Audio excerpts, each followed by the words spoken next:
Bueno, buenos días a todas y a todos. Vamos a dar comienzo al taller sobre despatologización de la sociedad, para el cual vamos a contar con dos personalidades o con dos figuras muy relevantes dentro del campo de la salud mental, si es que se puede utilizar ese término. Que bueno, pues nos van a acompañar, que son Fátima Massoud y Manuel Desviat. Un poco para quienes queráis orientaros, a lo largo de esta charla se van a abordar algunas de las problemáticas que han cobrado más relevancia al hilo de la pandemia o de la sindemia que hemos ido viviendo, pero bueno, también que guardan relación con gran parte de las transformaciones sociales que estamos viviendo, ¿no? y cómo estas van impactando en los malestares sociales y cómo estos se internalizan. Y bueno, también conecta con un monográfico que sacó Viento Sur hace muy poco sobre precisamente malestar social, en el que pues nuestras invitada e invitado participaron, y en los cuales pues abordaban toda esta cuestión, no solo diagnosticando o no solo tratando de percibir cuáles eran estos cambios que se están dando, sino también planteando algunas de las alternativas y de las luchas que se están articulando en este campo, pues como es el trabajo que se está haciendo desde los activismos del orgullo loco y otros activismos de la salud mental. Entonces, para ello comenzaremos con Fátima Massoud, que es activista del Orgullo Loco Madrid, feminista, antirracista y además artista. Luego, si se anima, igual nos puede contar un poco del trabajo artístico que va haciendo, que viene desarrollando. Y en segundo lugar, pues quizá no requiere de mucha presentación, porque es una persona con muchísima trayectoria y que es como un súper orgullo tener aquí, Manuel Desviat, que es psiquiatra, que ha participado pues como en todo el proceso de la reforma psiquiátrica en España, que ha estado presente pues en todas las organizaciones y movimientos que se han ido creando en torno a la psiquiatría más crítica, la psiquiatría pues comunitaria, la salud colectiva, ¿no? Y que bueno, diría que para quienes quieran leer como un poco seguir su trayectoria, invito a que lean un artículo que le escribe Rafael Huerta, en el que le presenta muy bonito y pues traza muy bien todo su recorrido. Sin más, os dejo con ellos. Comenzará Fátima, después Manuel, y para finalizar se abrirá un turno en el que podréis participar con comentarios, preguntas o lo que queráis. Hola, ¿sí se me oye? Bueno, buenos días a todas. Quiero agradecer lo primero a la Universidad de Anticapitalistas el que me hayan invitado. Como parte del colectivo Orgullo Loco Madrid, para nosotros es un honor y una suerte poder participar de esta universidad, poder politizar la locura y poder hablar del activismo en primera persona en salud mental y de la lucha de las personas psiquiatrizadas. Luego también es un honor el compartir mesa con Manuel Desviat, cuyo trabajo tanto en la psiquiatría comunitaria como en la perspectiva crítica en salud mental nos ha abierto un horizonte durante mucho tiempo en contra de lo que es la medicina biomédica hegemónica en el ámbito de la psiquiatría. Bueno, yo pensaba que nos iba a tocar una de las casetas chiquititas y vamos a estar más cerca, y os quería plantear qué es la salud mental. O sea, ¿qué pensáis que es la salud mental? A ver si alguien se atreve a decir algo al respecto. No. Manuel. Yo no. Nadie. Muy complicado. ¿Qué pensáis que es la salud mental, no? O sea, todos tenemos una salud mental buena, mala, lo que sea. Bueno, pues como nadie dice nada, lo va a decir la Organización Mundial de la Salud, ¿vale? Entonces, la definición de la OMS es que la salud mental es un estado de bienestar en el que la persona realiza sus capacidades y es capaz de hacer frente al estrés normal de la vida, de trabajar de forma productiva y de contribuir a su comunidad. En ese sentido positivo, la salud mental es el fundamento del bienestar individual y del funcionamiento eficaz de la comunidad. Bueno, como vemos en esta definición, está claro que potencia lo que es la productividad dentro de un sistema capitalista, ¿no? Le da un valor importante. Luego también se refiere al bienestar y al funcionamiento de la comunidad. O sea, está claro que si todos somos muy cuerdos y muy correctos, todo funcionará mucho mejor. Y luego también que seamos capaces de hacer frente al estrés normal de la vida. Pero aquí nos deberíamos plantear qué es el estrés normal de la vida. O sea, ¿es el mismo estrés para una persona blanca acomodada o es el mismo estrés para una persona migrante en situación irregular o es el mismo estrés para una persona mujer que trabaja de camarera 12 horas al día, ¿no? O sea, tendríamos que considerar cuál es el estrés normal de la vida que nos dice la OMS.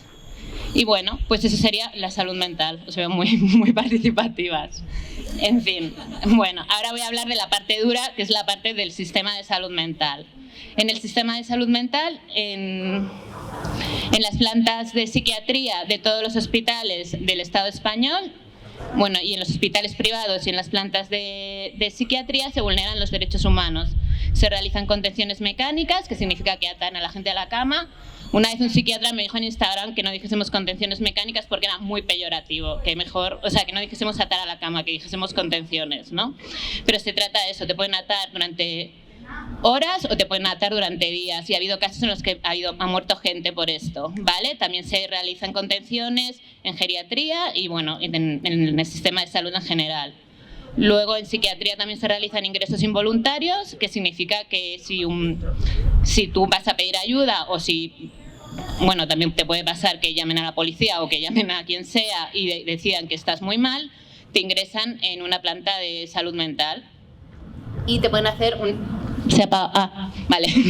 un ingreso involuntario, lo que significa que tú no vas a poder salir de ahí. El psiquiatra es el que decide el ingreso involuntario y un juez lo certifica, pero el juez siempre obviamente va a hacer caso al psiquiatra, así que no vas a poder salir de ahí hasta que el psiquiatra lo decida, ¿no?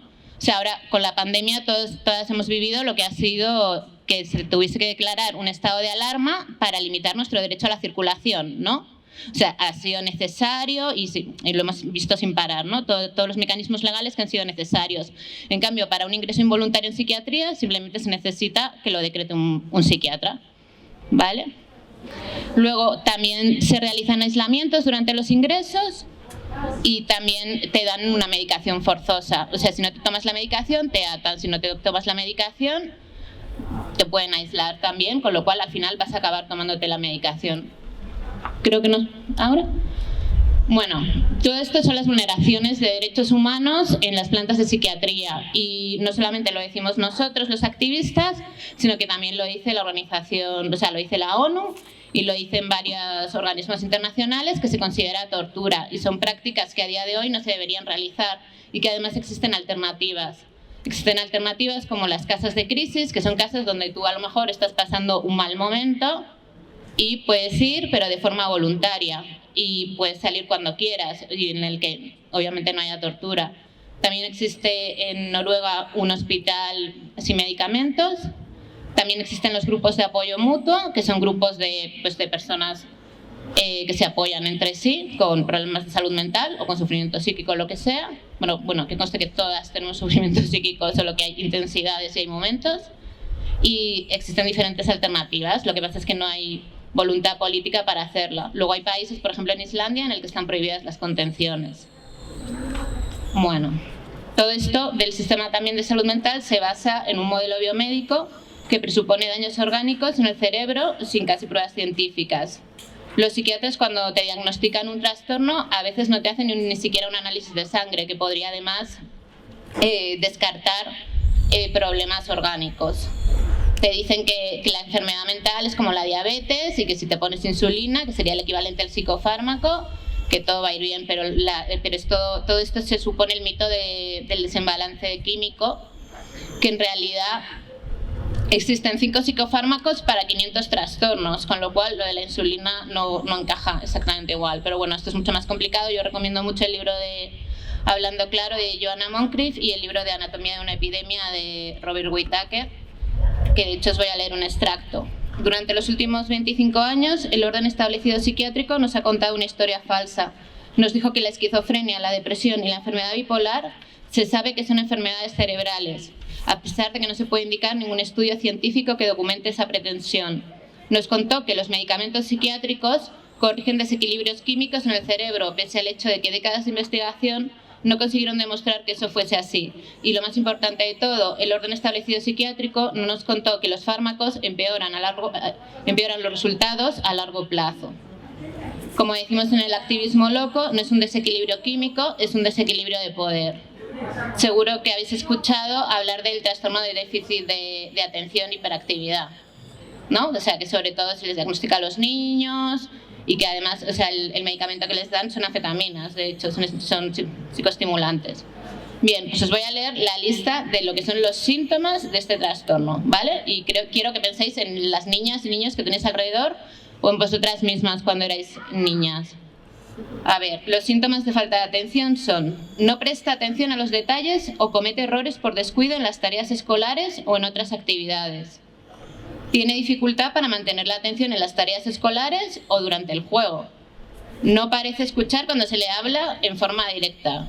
A mí mis sobrinas nunca me escuchan, o sea, no sé si tendrán las dos de idea. No sigue las instrucciones ni finaliza las tareas. Tiene dificultad para organizar tareas y actividades. Evita, no le gusta o rehúsa intervenir en tareas que requieren un esfuerzo mental sostenido durante un periodo prolongado. O sea, nos cuesta aguantar una charla, o sea, imaginaos. A menudo extravía objetos necesarios para tareas o actividades de la escuela. Se distrae fácilmente. Es olvidadizo en las actividades diarias. Bien, y luego estarían los síntomas de hiperactividad e impulsividad. Mueve continuamente las manos o los pies o se retuerce. Abandona a menudo su asiento en la clase o en otros lugares. A menudo corre o trepa en exceso en sitios donde estas actividades resultan inapropiadas. Tiene dificultad para jugar tranquilamente. Siempre está haciendo algo o actúa como si tuviera un motor. Pues menos mal que tiene un motor, ¿no? Y que no está quieto todo el día. Habla en exceso. Responde antes de que se completen las preguntas. Tiene dificultad para guardar su turno. Interrumpe a los demás o se entromete en sus actividades. Bien, pues de estos síntomas, con tener 6 ya se podría hacer el diagnóstico, y el tratamiento incluye farmacoterapia, como he explicado antes, con anfetaminas, con estimulantes, terapia conductista e intervenciones educacionales. O sea que al final lo que parece es que los niños necesitan un correccional, ¿no? Si no se adecúan a lo que queremos que sean niños que estén 8 horas quietecitos en una clase, ¿no? Y bueno, y todo lo demás. Esto sirve un poco de ejemplo para que veamos lo que se considera, ¿no? O sea, al final lo que consideramos patologizante o lo que consideramos locura o lo que consideramos normal, ¿no? En palabras de la psiquiatra crítica Marta Carmona, ¿qué es locura y qué es cordura? ¿Qué es sano y qué es enfermo? ¿Qué consideramos adaptado al medio y qué desadaptaciones son tolerables y cuáles no? Son constructos arbitrarios en continuo cambio con los que trabajamos cada día. Carmona menciona los siguientes ejemplos. Si, por ejemplo, una persona llora en su trabajo porque está muy afectada por lo que está pasando en Afganistán, se consideraría inapropiado, ¿no? Y diríamos, está loca, que exagerada, ¿no? Pero si llorase porque le ha dejado la pareja, todos incluso la consolaríamos, ¿no? Y nos parecería absolutamente normal, ¿no? Otro ejemplo, también a mí me parece bastante interesante, que es cuando Carolina Vescanza fue a dar de mamar al Congreso con su bebé, ¿no? Y se abrió todo un debate sobre los cuidados y sobre si tenía que hacerlo, ¿no? Y los fachas se volvieron locos diciendo cómo llevaba al bebé, ¿no? Todo esto, que había una guardería en el Congreso y yo lo había hecho ni el maestro, ¿no? ¿Os acordáis de ese debate? Pues claro, lo que plantea Carmona es, ¿y si en vez de su bebé hubiese sido su madre de 90 años que necesita cuidado y está con Alzheimer, ¿no? O sea, es algo que ni siquiera nos hubiésemos planteado y que incluso la izquierda nos hubiésemos quedado petrificados, ¿no? O sea, ni nos cabe en la cabeza, ¿no? Que eso pudiese pasar. Y bueno, para continuar, que las causas del malestar psíquico pueden y deben atribuirse a las condiciones sociales, culturales y económicas. En ese sentido hablamos de patologización. Se patologizan las condiciones sociales.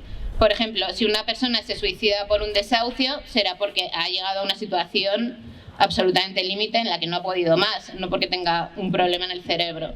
De la misma forma, nos recomiendan ir a un psicólogo cuando tenemos estrés laboral, en vez de animarnos a organizarnos en un sindicato para luchar por las mejores de las condiciones de trabajo, ¿no? O sea, tú vas a un psicólogo y le dices que no puedes dormir, que estás fatal, ¿no? O al médico de cabecera, y no te dice, pues vete al sindicato y organízate políticamente, o vete a la Universidad de Anticapital y organízate políticamente, ¿no? Lo que te dicen es, toma una cajita de ansiolíticos y una cajita de antidepresivos, que va muy bien. Y eso. Y una cámara que me trabajaba en un recurso de salud mental me contó una vez una experiencia que hacía, o sea, que lo que hacían, que era bastante positivo, que cuando venía gente que le habían desahuciado, en vez de mandarles medicamentos o mandarles al psiquiatra o lo que fuese, lo que hacían era mandarles a la plataforma de afectadas por la hipoteca, porque era una forma de que la gente se empoderase y de que la gente viese que lo que le estaba pasando no era un problema individual en el que ellos habían fracasado, sino que era un problema colectivo y además una injusticia social, ¿no? Y que eso, claro, cambiaba completamente el estado de ánimo de cualquier persona, lógicamente. Y bueno, mientras vivamos en un sistema capitalista, colonialista y patriarcal, donde se sufre la explotación laboral, jornadas abusivas y mal pagadas, pobreza, sin que podamos cuidar de nuestras niñas y de nuestros mayores, y además sufriendo racismo, machismo, transfobia y otras opresiones, el sufrimiento psíquico que tengamos no se va a solucionar, ni con medicamentos ni con psicólogos, porque el problema de base es el sistema capitalista en el que vivimos. En este contexto conviene recordar que la individualización es como instituto. Es dificilísimo decirlo. Ay, no sé cómo voy de tiempo. Es que creo, no sé. Voy bien. Sí. En todo el caso. Vale. Claro, después hay un turno para Vale. Bueno, pues que os quede claro que la salud mental depende de las condiciones materiales, que tenemos que terminar con este sistema capitalista. Luego, respecto a la relación de la psiquiatría y las mujeres, Silvia Federici cuenta siempre que en Estados Unidos en los años 50 se realizaba lobotomías a las mujeres porque así podían realizar mejor los trabajos domésticos, ¿no? Y luego os recomiendo mucho un libro que se llama Mujeres y locura, en el que habla de todo, de cómo la psiquiatría ha sido una herramienta de control, en especial para las mujeres, ¿no? Yo creo que desde el movimiento feminista es algo que deberíamos trabajar muchísimo más, ¿no? Y tener más en cuenta, ¿no? Y luego que vas a una asamblea del movimiento feminista y todas tienen un orquídea en el bolso, ¿no? Que también es como muy, muy significativo. Y bueno, otra cosa también importante es que, por ejemplo, los síntomas de la violencia de género muchas veces también se confunden con los síntomas de un trastorno. Entonces se vuelve a revictimizar a la persona que ha sufrido otra violencia de género y además no se soluciona lo que es la violencia, sino que te ponen una enfermedad más, ¿no?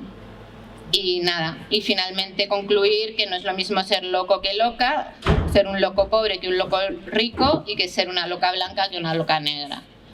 Y ya, ahora os voy a contar del orgullo loco y ya termino. Os veo muy serios, pero bueno. A ver, el movimiento del orgullo loco nace, no sé si lo conocéis, hicimos una manifestación hace poco, en mayo, en Madrid, bueno, y en otros sitios del Estado. El movimiento del orgullo loco nace en Canadá en 1993 al celebrarse el primer día del orgullo de supervivientes de psiquiatría. La acción fue una respuesta a los prejuicios de las personas psiquiatrizadas que vivían en una residencia en Toronto. A raíz de eso se realizó también en Reino Unido y durante estos últimos 20 años se ha realizado en Australia, Irlanda, Ghana, Portugal, Madagascar, Brasil, Sudáfrica y Estados Unidos, entre otros países. El 20 de mayo de 2018 lo celebramos por primera vez en varias ciudades del Estado español, aunque hubo unos años antes que ya se celebraba en Asturias. En Madrid, el colectivo Orgullo Loco Madrid realizó un acto lúdico reivindicativo en la Plaza de España en honor de nuestro loco por excelencia Don Quijote. Celebramos una fiesta en La Ingobernable, donde hasta los músicos eran supervivientes de la psiquiatría. El año siguiente, en 2019, hicieron las obras de Plaza de España de Manuela y lo celebramos en Atocha, para visibilizar la vulneración de derechos humanos en la práctica psiquiátrica, para reivindicar otra concepción de la locura.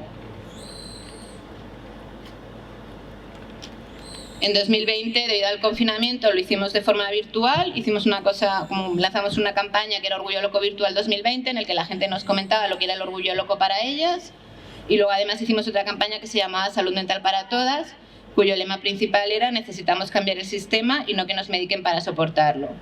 En 2021, por fin hemos podido celebrar nuestra primera manifestación, a la que acudieron más de 1000 personas, desde Atocha hasta el Ministerio de Sanidad, señalando su responsabilidad en las violencias psiquiátricas, con el lema «La psiquiatrización mata». El movimiento de activismo en salud mental se apoya en 5 ejes.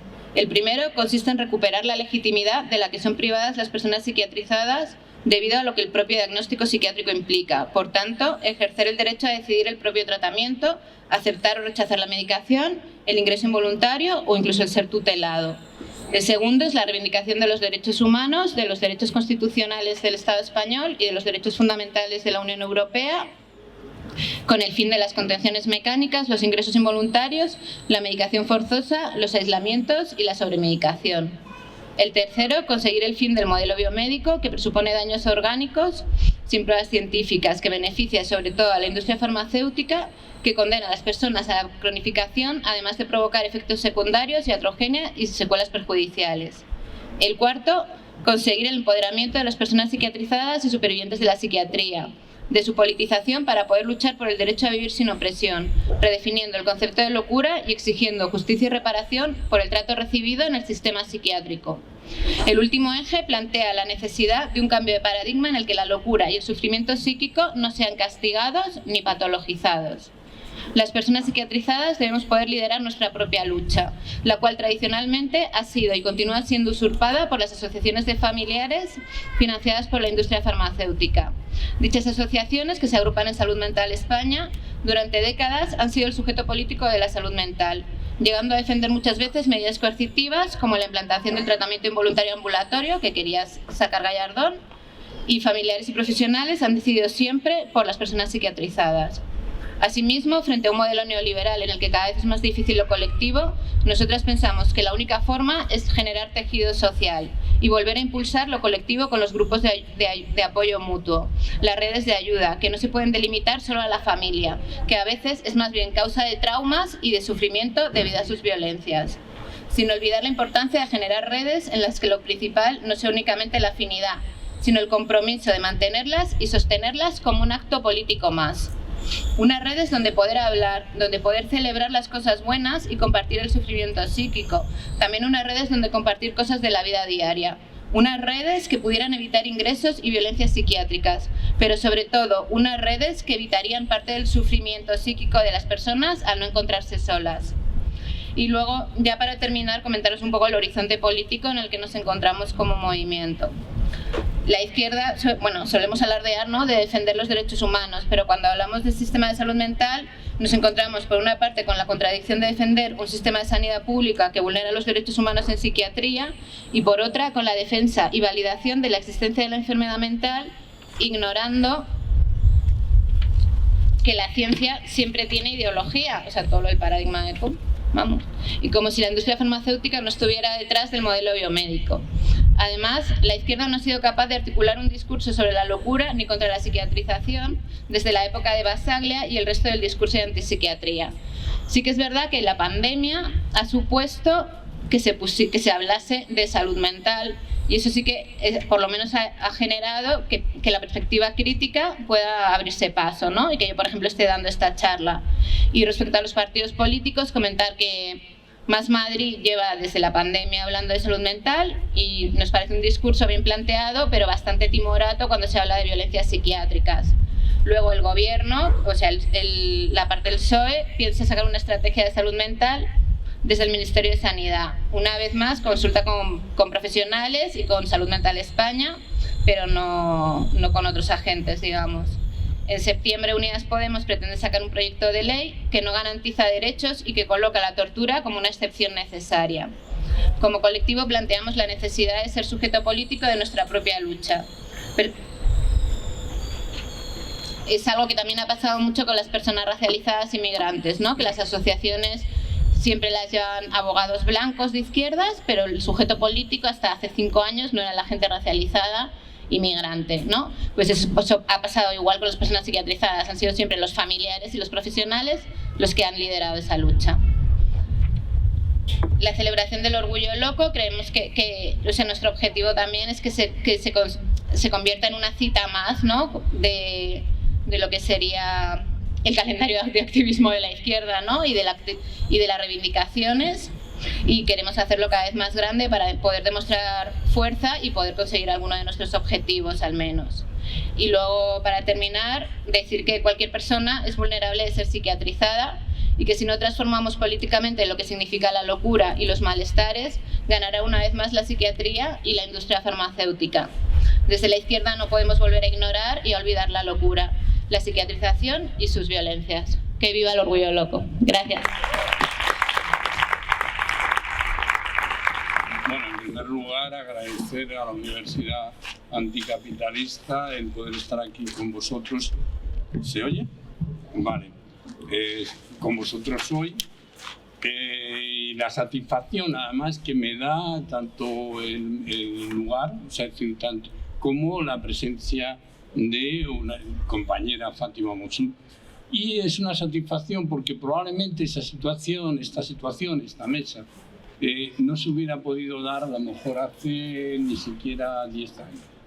No se hubiera podido dar 10 años por dos razones. Primera, porque probablemente la izquierda, aún la izquierda anticapitalista, todavía no tenía suficiente conciencia de lo que significaba la patologización del malestar y la función que puede tener en la sociedad como control social, como normalización. Y en segundo lugar, porque no había existido la confluencia entre, es curioso, pero no había existido. Y voy a intentar luego explicar un poco por qué no ha existido esa confluencia hasta ahora. Es decir, que no había existido la confluencia entre los activistas de salud mental, es decir, entre los propios sujetos de la psiquiatría, la psicología y la salud mental, es decir, los activistas de salud, sufridores psíquicos, no había existido una confluencia con la propia psiquiatría. Eso tiene una explicación, es decir, tiene una explicación que voy a intentar dar un poco a lo largo de la intervención, ciñéndome al tema de qué significa, qué es patologizar esta sociedad, porque sin saber qué es patologizar es muy difícil partir la despatologización de esa sociedad, ¿no? Hay una serie de cuestiones, yo estoy de acuerdo prácticamente con todo lo que ha dicho Fátima, lo cual, pues bueno, es muy importante, y quizás querría matizar alguna cosa después, o sea, sí, bueno, lo podemos matizar ahora mismo desde la definición de la OMS, que bueno, yo he sido consultor mucho tiempo de OMS, entonces tampoco se le pueden pedir peras al horno, es decir, pero no, yo luego intentaría hablarlo y sobre todo quizá quería señalar una cosa de la que has dicho que me parece importante porque es una especie de mantra con el cual no estoy en absoluto de acuerdo, el empoderamiento. Yo creo que empoderarse es hacerse sujeto de uno mismo, es hacerse empresario de uno mismo y es algo que ha sido copado ya por el neoliberalismo de una manera total.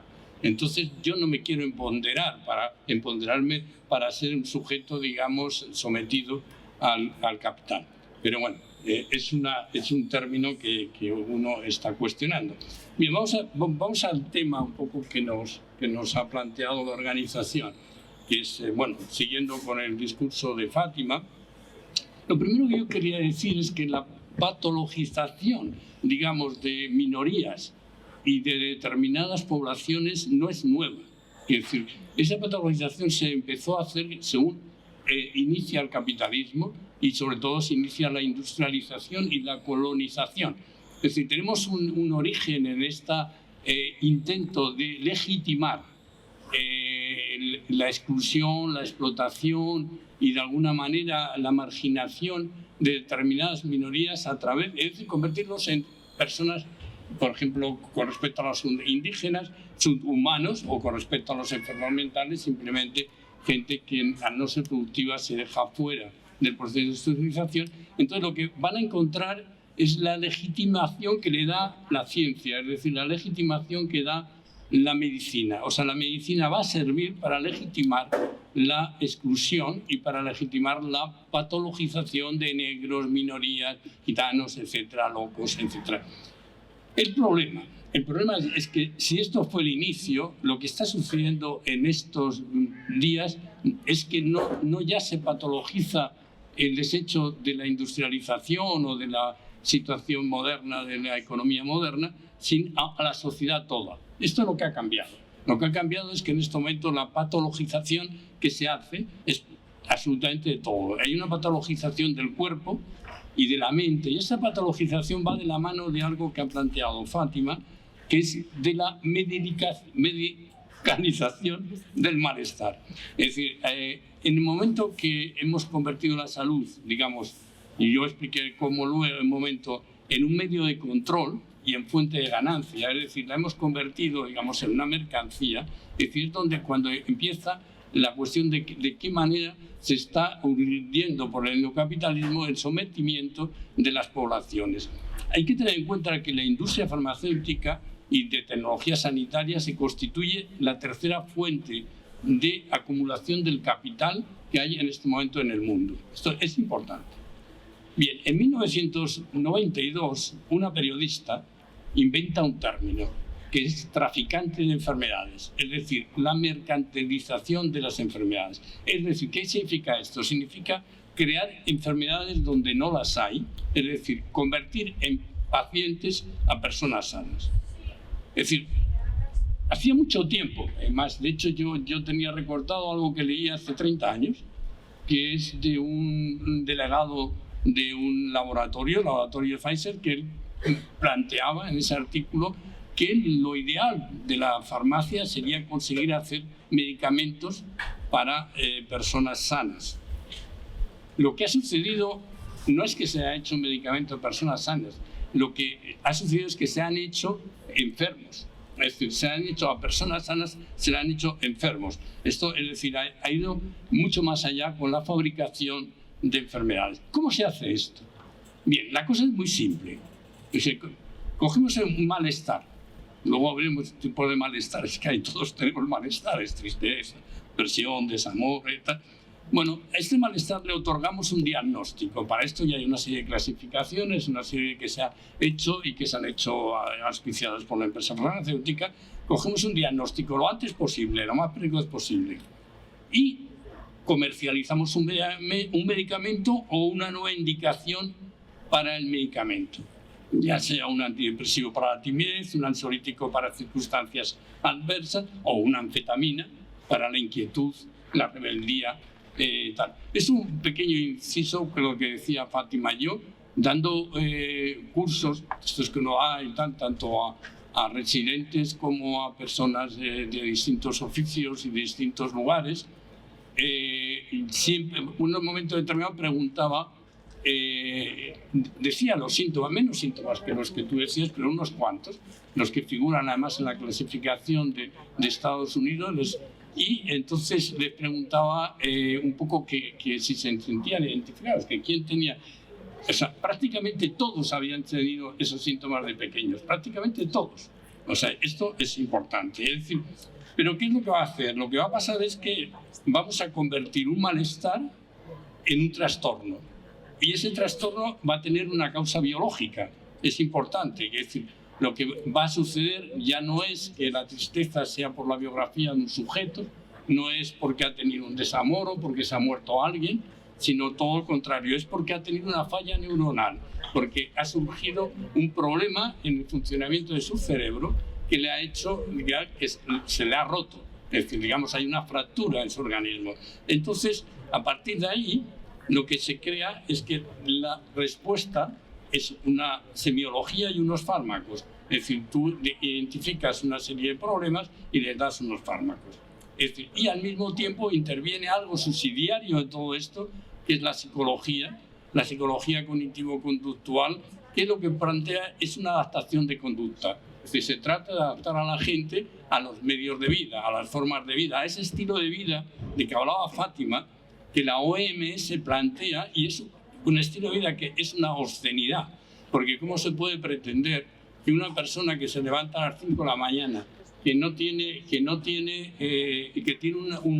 una vida, mejor dicho, que tiene una casa en condiciones insalubres, que tiene una vida insalubre, ¿cómo se puede que haga un estilo de vida saludable? Es decir, que no beba alcohol cuando la única manera de poder ir al campo a las 5 de la mañana es tomarse un aguardiente. Entonces, bien, quiero decir que esto va a plantear un tema muy importante, porque lo que plantea es la diferencia entre el concepto de salud y entre el concepto de salud pública. Es decir, que vivimos bajo un concepto de salud pública que lo que plantea es el estilo de vida. Es decir, tenemos que ser responsables de nuestra vida, empoderadas, tenemos que gestionar nuestra propia vida y entonces tenemos que ser responsables. Claro, al ser responsables, ¿qué sucede? No, estaría bien ser responsable, lo voy a plantear que es una necesidad ser responsable de la vida. Pero si tú eres responsable, no la sociedad, ni no lo social de tu vida, lo lógico es que la pagues. O sea, si tú realmente estás cometiendo atropellos con tu salud, lo lógico es que lo pagues, con lo cual por ahí entra algo que es la privatización y la aceptación de alguna manera de la privatización. En fin, en cualquier caso, lo que se va a convertir la medicina y la psiquiatría y la psicología es algo que tiene que ver con destrezas y habilidades para facilitar la normalización. Pero ¿qué entendemos por normal? ¿Qué entendemos por normal? Se plantea siempre. Yo creo que la normalidad es la diversidad, que lo normal es que lo otro es un delirio. Y además un delirio hace mucho tiempo planteado ya por Freud, que era un delirio plantear que la historia puede, en esa diversidad humana, poder plantearlo. Bien, pero cuando hablamos de normal estamos hablando de aquellos intereses que está dictando el capital.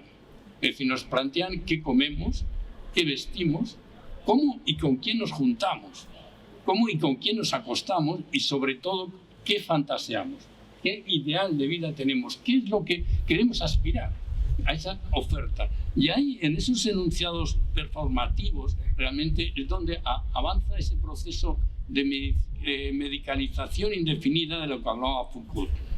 Porque realmente el problema es, ahí tenemos que ir ya al consumo. Habíamos hablado de que convertíamos la salud en una mercancía y en general la vida en las necesidades en una serie de necesidades. Unas necesidades que están mediatizadas, decíamos antes, por los intereses del capital. ¿Cómo? Está la publicidad. La publicidad se ha convertido en la ideología de la época. La publicidad es la que copa el deseo, la que nos engancha a un consumo compulsivo, pero tener en cuenta que ese consumo compulsivo nunca podrá ser satisfecho, nunca. Es decir, es incontable. Entonces, eso va a crear realmente una perenne contradicción entre lo que se ofrece y lo que se puede adquirir, entre la vida real, la vida representada y la vida real vivida. Ese quizá es el caldo de cultivo de los trastornos, de los malestares, de lo íntimo y de lo social. Es decir, ¿por qué? Porque la medicalización, este tipo de insatisfacción, se va a cubrir con la medicalización que se va a introducir en la gestión de la vida. Me decía antes Fátima que aún las feministas llevarían todos una pastilla Orfidal.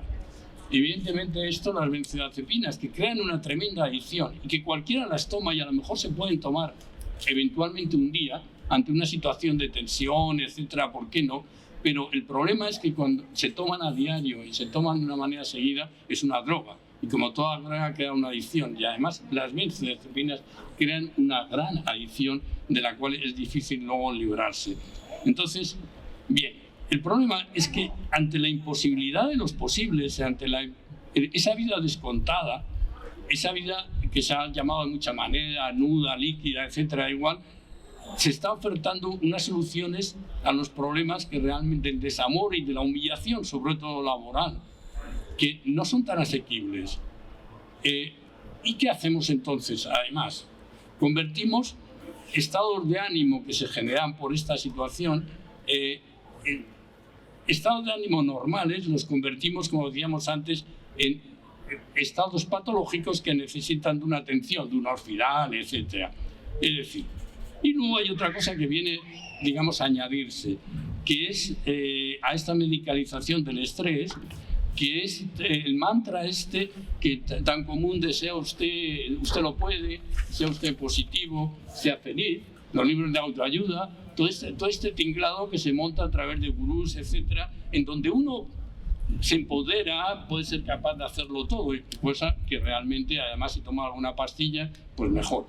Entonces, hace muy poco, hace una semana, una colega de Alicante me mandó en un WhatsApp la noticia de que habían abierto un programa pionero, decían en España, en el que de la universidad, al ver los conflictos que tenía en la universidad, los grandes problemas laborales, en la universidad, el rectorado y el departamento de psicología habría creado que se llama La felicidad como vacuna contra el infierno laboral. ¿Os imagináis? ¿Os imagináis esa historia? Bueno, pues leyendo lo ponían no solamente como ejemplo en el anuncio, sino que pedían que por qué los gobiernos no hacían un ministerio de la felicidad. Y ponían como ejemplo de que ya existía uno en los Emiratos Árabes.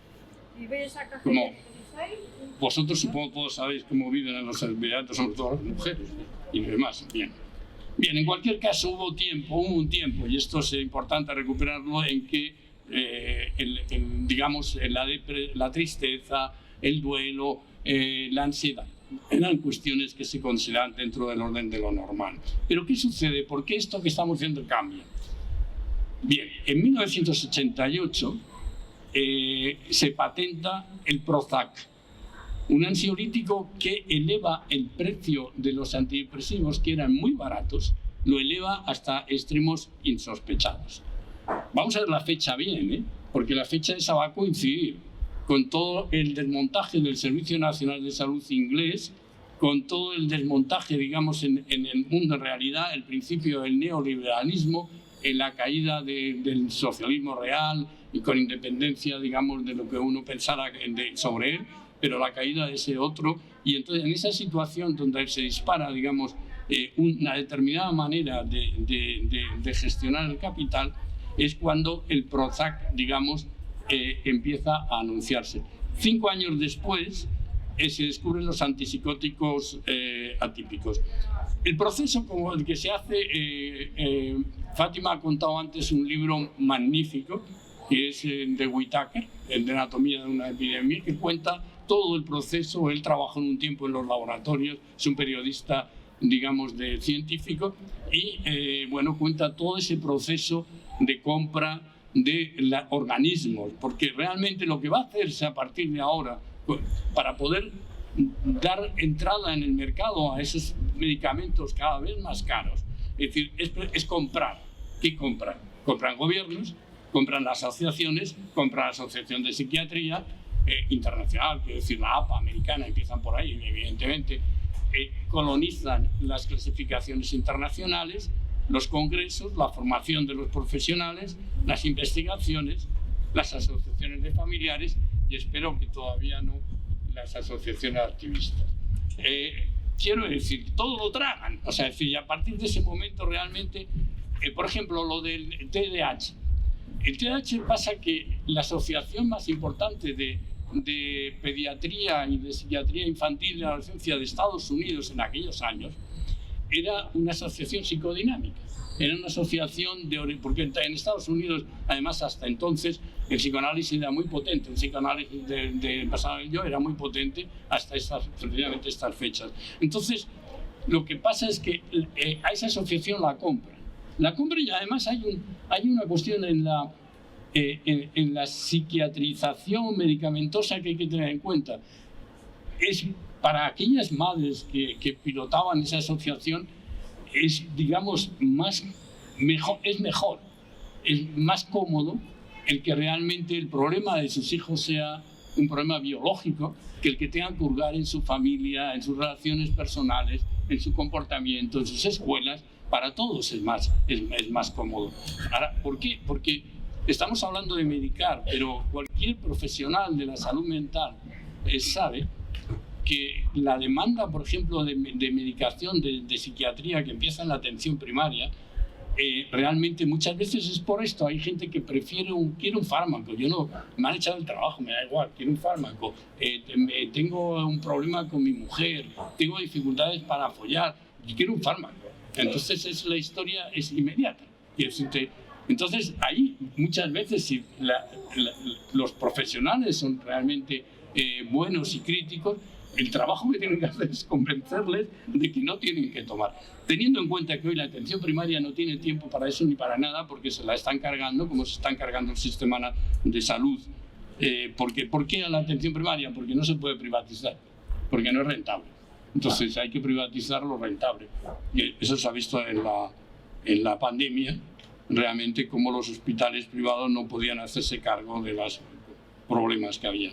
Bien, entonces el problema es que al colocar todo en lo biológico, lo que se hace es que se exime de responsabilidad, como decía antes, a la persona y a la sociedad. Es en el momento que nosotros criminalizamos, por ejemplo, yo que sé, un abuso o cualquier situación, en ese momento lo que estamos haciendo es que esa situación cae en manos de la psiquiatría y no. Si nosotros planteamos la violación, responden los violadores, son unos psicópatas enfermos. Entonces ya no es la sociedad, no es el gobierno quien tiene que atender ese problema. Son los médicos, o los psiquiatras, los psicólogos, los enfermeros, etcétera, los que tienen que hacer cargo. Ese es el problema. Y esa es la corrupción moral que realmente va a establecer el capitalismo. Vuelvo otra vez, hay la otra cuestión, ¿por qué aceptamos esto? ¿Qué es lo que hacen para que aceptemos esta historia? ¿Por qué aceptamos la alienación? ¿Por qué asumimos esta cuestión? Es decir, ¿por qué nos hacemos empresarios de nosotros mismos? O sea, esa es una de las historias que yo creo.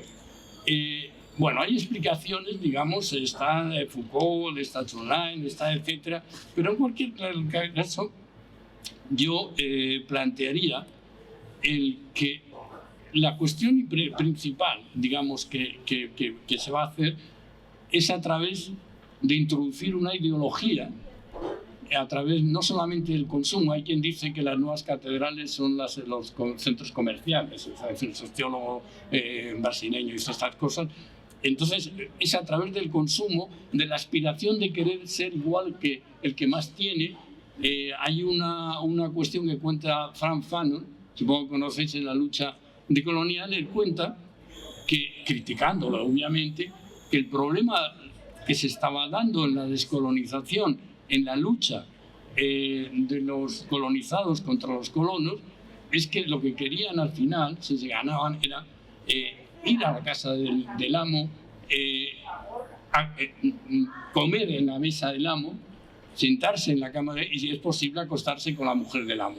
Entonces, esa historia, esa necesidad de querer ser como esta historia que la publicidad nos está metiendo, de ser guapo, ser delgadito, ser no sé cuántas cosas, bueno, es algo que realmente hay que tener en cuenta. Al mismo tiempo se introduce un enemigo.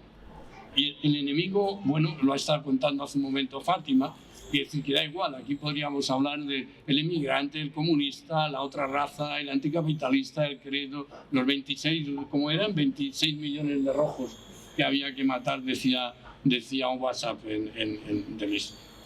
Bien. Entonces, Marx ya decía que había un problema importante. El problema importante era la explotación en el trabajo, el extrañamiento de la fuerza de trabajo, pero también ya decía en los manuscritos económicos filosóficos que había una alienación psicológica, había una alienación. Esto es lo que realmente hoy esa infraestructura está dominando más y nos puede hacer pensar de qué manera puede entrar. Bien, yo diría que aquí adelanto una cosa, la toma de conciencia. La toma de conciencia a nivel político, lo decía un psiquiatra marxista, que es Gabel, decía que la única manera de evitar la reificación capitalista, la cosificación, la alienación capitalista, era tener conciencia de esa situación, ser consciente de que estaba siendo alienado. Y ahí empezaba, creo yo, la acción política. En el momento que tú eres consciente de que estás siendo explotado, abres el paso a que se pueda gestionar el malestar políticamente. También, en el momento que el paciente, aunque estoy adelantando cosas, en el momento en que el paciente, perdón, hay un lenguaje superior psíquico, doliente, la persona que tiene una serie de problemas, es consciente y por ahí tiene que ir realmente las formas críticas de tratamiento, es consciente de su situación, a partir de ahí puedes empezar un proceso, digamos, terapéutico. Antes no. Es decir, vamos a ver entonces qué es lo que se puede hacer en la psiquiatría, en la psicología, en este momento.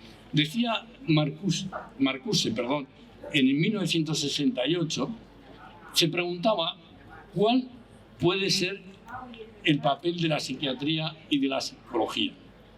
Y por consiguiente, decía hasta qué punto puede llevarse a cabo una psicología y una terapia individuales en una sociedad enferma, donde el funcionamiento normal supone una distorsión y mutilación del ser humano.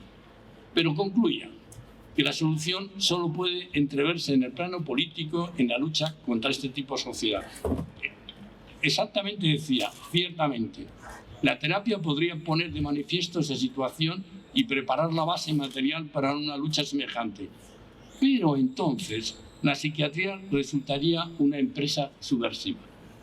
Bien, esta es la encrucijada. Ahí nos tenemos que situar. Y nos situamos, bueno, entre otras cosas, porque la psiquiatría surge con un doble mandato. La psiquiatría y posteriormente la psicología como subsidiaria, digamos, un doble mandato. Eso en la época de la Revolución Francesa, dominio de la sociedad burguesa que se está generando con la Revolución Francesa, pues necesita unas características, ya no puede tener a la gente encerrada sin una justificación, necesita la legitimación psiquiátrica. Entonces surge con un doble mandato. Un mandato es, entre comillas, curar. Curar es un término ya en desuso, pero digamos, es decir, actuar médicamente. Y la otra es controlar la sociedad. Son esas dos funciones que va a tener a lo largo de todo el tiempo. Una función de control de todas esas personas que hemos visto que quedaban fuera del proceso productivo, que quedaban fuera por unas razones o por otras. Es decir, bien, entonces esa es la doble función. Entonces, un psiquiatra que trabajó con Basaglia, Ernesto Venturini, que luego él hizo un proceso muy importante, yo creo tan importante, yo lo he conocido como puede ser el de Trieste, que es en Imola. Él decía que en aquel momento lo que planteaba Basaglia, que todos conocemos, el doble, es decir, que había que poner entre paréntesis la enfermedad mental, la dolencia mental, pero se requería separar la enfermedad de su doble entonces. Es decir, ¿por qué? Porque se suponía que con el fin del manicomio emergería la voz de la no razón y con ella la voz de la psiquiatría, dice él, quedaría liberada. ¿Entiendes? Es un planteamiento. Pero el caso es que derribadas las tapias del asilo, el doble de la alienación mental se mantiene. Y cerrado el manicomio no se ha emancipado al enfermo mental. Y recuerden esta palabra emancipar porque va a ser importante en el planteamiento que se hace, o por lo menos que yo estoy planteando a nivel crítico. Es decir, ¿por qué? Porque la alienación social permanece. Entonces la voz de la psiquiatría lo que ha hecho es trocar una serie de conceptos. Ha trocado por manicomio por diagnóstico. En este momento, en los lugares donde se ha hecho una reforma, aunque se permanezca el hospital psiquiátrico, ha perdido su peso ya. Y entonces, bueno, ya hay una serie de redes, etcétera, que podemos hablar luego de ellas y de sus dependencias, pero ya es el diagnóstico lo que estigmatiza. Si tú le dices a una persona que es esquizofrénico, tú estás estigmatizándole completamente. Mientras que si va al centro de salud o va a un centro cualquiera, bueno, ya es un problema que ya has asimilado.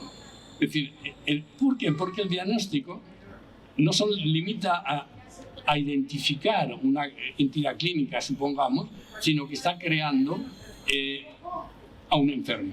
Porque en realidad lo que hace la psiquiatría es crear los trastornos, crear la definición de los trastornos. Quiero decir, evidentemente hay sintomología, hay malestares, hay ocurrencias no habituales que pueden o no ser patológicas, en el sentido que pueden o no ser necesarias el tratamiento. Hay que partir de algo aquí importante, para mí. Hagamos lo que hagamos y luego, ahora voy a ver muy brevemente qué cosas pienso que se pueden hacer, o pensamos un grupo de gente. Hagamos lo que hagamos, vamos a suprimir probablemente los trastornos que provienen de la explotación neoliberal. Los conflictos, pero conflicto humano va a seguir existiendo. El ser humano vive en riesgo, y si no viviera en riesgo, que es lo que hacen cuando te lobotomizan o cuando te dan medicación y te convierten en un zombie, entonces si tú vives sin riesgo no vas a tener conflicto. Quiero decir que el problema que se plantea no es tanto que no exista la psiquiatría o como se llame mañana. Lo que existe es una mala psiquiatría o una mala psiquiatría hegemónica, pero en cualquier caso sí es necesario plantearse que hay gente que sufre. La princesa Inca, supongo que conocéis, una poeta, activista y miembro de Radio Nicosia. Esta mujer, en un poema que me parece precioso, dice: pero hay que tener en cuenta que la locura es dolorosa. Yo añadiría, no siempre es dolorosa, pero hay que tener en cuenta que hay episodios momentos en que puede ser dolorosa y que es necesario acompañarla, ayudarles y tal. Pero ¿cómo podemos, digamos, acompañarla? Digamos que... Vamos un momentito porque me voy a saltar algo. Bien, podemos hacer de una manera que es coercitiva, de exclusión, y también, o sea, es como planteaba antes, todo lo que planteaba antes Fátima, no lo voy a repetir, está ahí. Pero también hay más, o sea, es decir, el problema de la reforma que hemos hecho, tampoco las reformas tienen que continuar siempre, y además el sistema traga un poco, modifica, adecua, transforma, pervierte los procesos en general sociales. Entonces, ¿qué ha sucedido en este momento?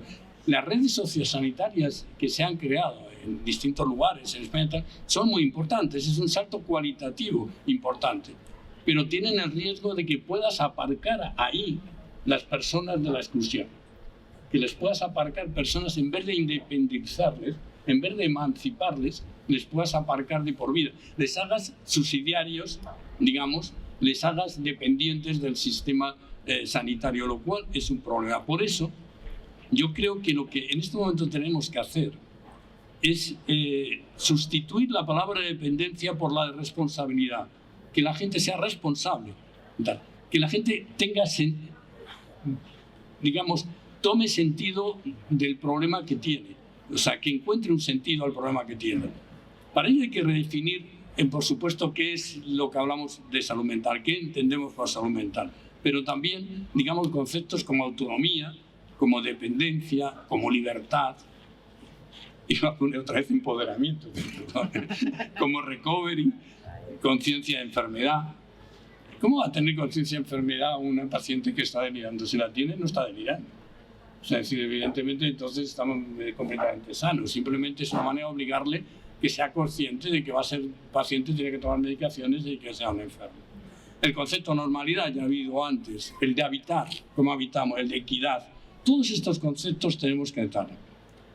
Porque no se trata, digamos, de empoderar a un hombre o a una mujer que transita la diversidad para que pueda adaptarse a la supuesta normalidad que define el poder, es decir, que definen los mercados. No se trata que el diverso deje de ser, sino de cambiar las reglas del juego para que la diversidad pueda cohabitar con los mismos derechos, en los mismos espacios, en la misma vida, que aquellos que se consideran normales, sanos, fuertes. Derecho a la diversidad que constituye uno de los pilares que debe fundamentar una sociedad más social. De ahí se puede partir a una teoría y una clínica, yo le llamaría trato para quitar las connotaciones un poco peyorativas que está adquiriendo la clínica, y porque además yo creo que lo que entendemos por clínica hoy no es patrimonio del psiquiatra ni del psicólogo, sino de toda aquella persona que está acompañando o está de alguna manera interviniendo. ¿Por qué? Porque esa persona está movilizando cosas, está haciendo transferencias, necesita. Entonces lo que hace falta es que la persona tenga un conocimiento de lo que hace, pero no que no esté haciendo clínica. Es decir, se requiere una aproximación crítica, digamos, a la subjetividad, al conflicto, y para eso realmente lo que tenemos que hacer es, entre otras cosas, trabajar en común con las personas que sufren, es decir, trabajar en común no solo con las organizaciones que estamos hablando, con Orgullo Loco, con Lo Común, con el efecto de las que se están creando de una manera muy, muy importante, sino con los propios sufridores. Es decir, el propio sufridor se tiene que introducir en el proceso. Es decir, no solamente negociando. Por ejemplo, estamos en una sociedad donde el contrato está para todos, se negocia todo. Sí, vale. Sin embargo, no se negocia un tratamiento. Usted va a un médico, por lo menos de luego a un médico o un psicólogo, y puede tener hasta suerte, le puede dedicar tiempo, le puede preguntar. Si fuera un psiquiatra biológico, le preguntaría por cortesía, porque si es una falla neuronal, ¿qué más le da? Cuál sea su familia o qué problemas se haya tenido, da igual, no importa la palabra. Pero bueno, por cortesía. Y habría otro que a lo mejor es porque realmente entiende más de su oficio y entonces le está preguntándole porque sabe que puede haber ahí razones del conflicto. Bien, Entonces, la cuestión que se plantea es que en ese proceso tiene que negociarse como uno negociaría un alquiler. Es decir, hay que decirle, oiga, esta medicación que me da, ¿me gusta o no me gusta? ¿Qué tiene, qué no tiene? ¿Y por qué me la da? A lo mejor yo no quiero que me la dé porque prefiero tener mis problemas a tener los efectos secundarios que me va a provocar la medicación. Pero además, ¿cuánto tiempo vamos a estar en tratamiento? ¿Hasta cuándo? ¿Y qué beneficios? ¿Y cuándo vamos a volver a...? Quiero decir, hay que hacer un contrato. O sea, y os puedo asegurar que en mi ejercicio hacer un contrato implica algo tan importante como es la complicidad. Si uno es cómplice de un asunto, si uno es cómplice de la persona con la que está atendiendo, es decir, puede entrar realmente a apoyar para que encontrar las fuerzas que esa persona necesita para hacer frente a su problema. Porque en última instancia lo que tú vas a hacer es acompañar e intentar que aparezcan las fortalezas que seguramente tiene para que pueda hacer frente a sus problemas y pueda vivir la vida lo mejor posible.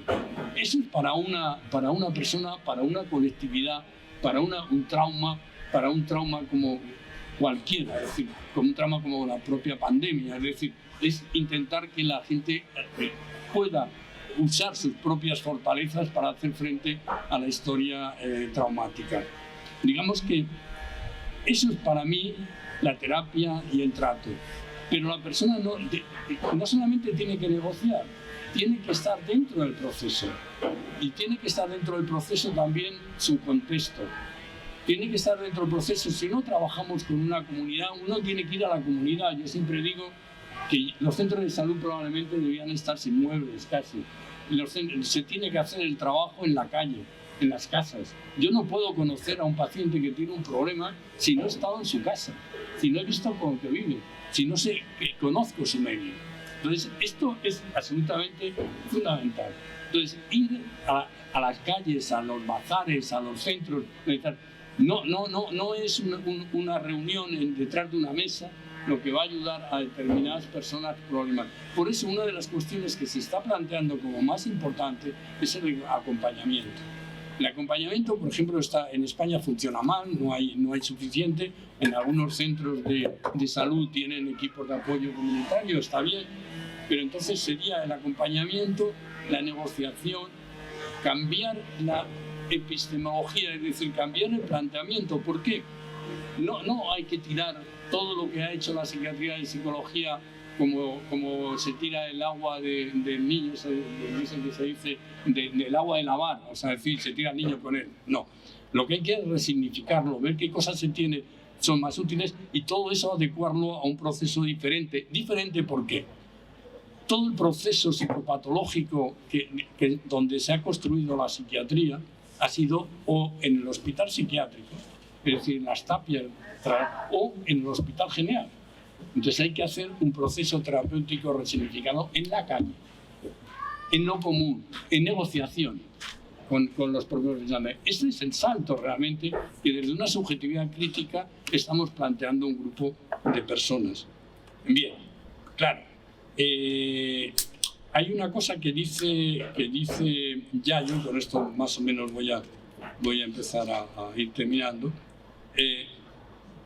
Si queremos forzar, ya no Herrero, si queremos forzar cambios, habrá que dar la batalla en el ámbito de las ideas y en la práctica económica, ecológica, social y política, escribe Yayo Herrero. Pero sobre todo será necesario construir un colectivo y sumar mayorías que puedan impulsar y exigir un cambio. Entonces, lo que realmente yo creo que hay que plantear